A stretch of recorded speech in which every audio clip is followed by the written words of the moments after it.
Hi, Stefan Kesting from grapplearts.com here. I'm here with my buddy Richie from Infighting, and today I want to talk about something that I got asked recently. One of my readers is having a real tough time escaping Kesa Gatame. And maybe it's because of the recent Ronda Rousey fight where Kesa Gatame played such a big role. You don't often see it in MMA, but when you do see it, often the jiu-jitsu people are like deer in a headlight because they've never seen it before. However, before we talk about Kesa Gatame, I want to talk about a great way to get cauliflower ears, and that's practicing headlock escapes.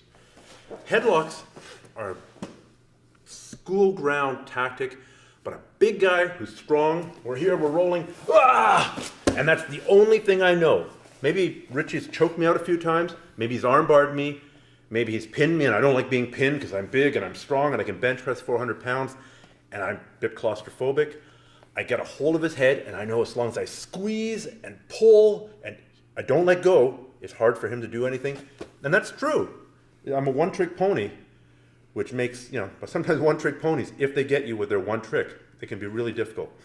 So we're just going to start with a basic headlock escape. So here I just have the head, and I'm squeezing. There's a bunch of good escapes. We're going to show probably the one that works most reliably, most often. So we're here. So as you can see, Richie's arm is free, and he's short-armed it down to the ground. He knows that if I get this arm out, if I actually know a little bit more, if I've done some judo, he's in trouble. So he's going to get this elbow to the ground. He's going to reach up and grab my shoulder. Now, leaving his head in pretty much exactly the same position, he's going to turn out onto his knees. I'm going to drop this leg so you can see better. He turns out onto his knees. Right? His head position hasn't changed. Now, it's fairly easy for him to pull back on the shoulder, lift up with his head, and rock me over here. 100% of the time, they're going to try and roll you over, so you got to be ready to Superman on top, not on bottom. You're going to have to put your hands out to stop me from doing this, because a big guy will do this, and slowly you got to work your way back and pull me back on my side. Now, from here, there's a very, very common counter that works really well. Richie's going to step over my lower body here, tuck his heel in close to my belt, or where my belt would go. He's going to take his arm, he's going to put it across my neck, he's going to grab his own wrist, make a frame, he's going to saw back and forth and pull up with his head until his arm comes free, at which point the arm bar is right there for the taking. Super basic, Jiu-Jitsu 101. It works really well. Both Richie and I have had big guys try this on us. It works. Worst case, you get a bit of cauliflower. Oh well.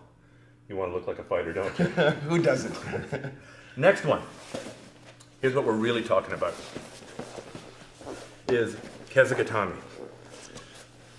This position is totally undervalued.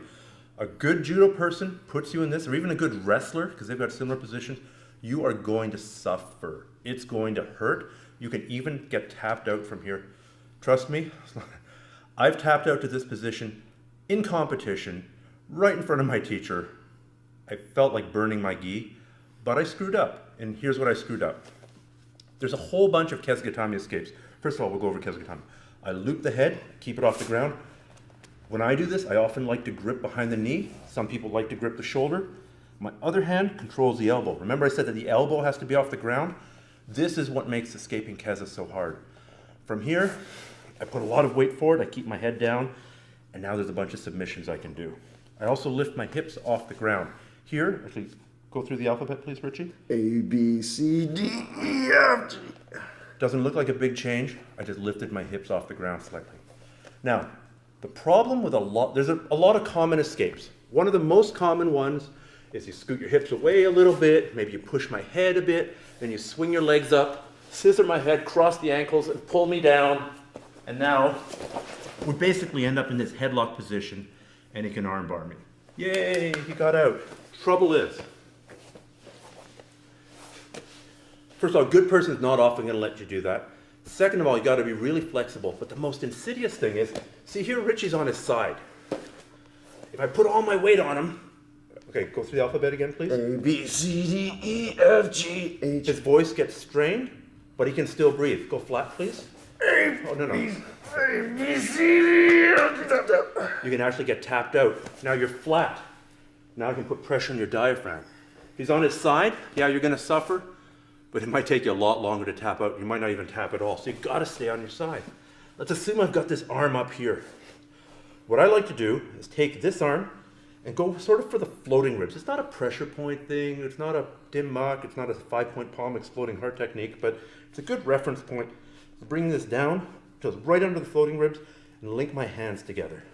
I'm gonna pull in a little bit like this. You're not gonna tap anybody out, you just wanna control their body. So squeeze a bit, Richie. Yeah, so now I'm squeezing him. Fair enough, he's gonna squeeze me. He's gonna do 2 bridges. The first bridge, he's gonna bridge up. Go back. See the distance his hips are from my hips? He's gonna bridge up and try and bring his hips close to me. Now he's gonna bridge a second time. You see how our bodies are lined up like this, our upper bodies?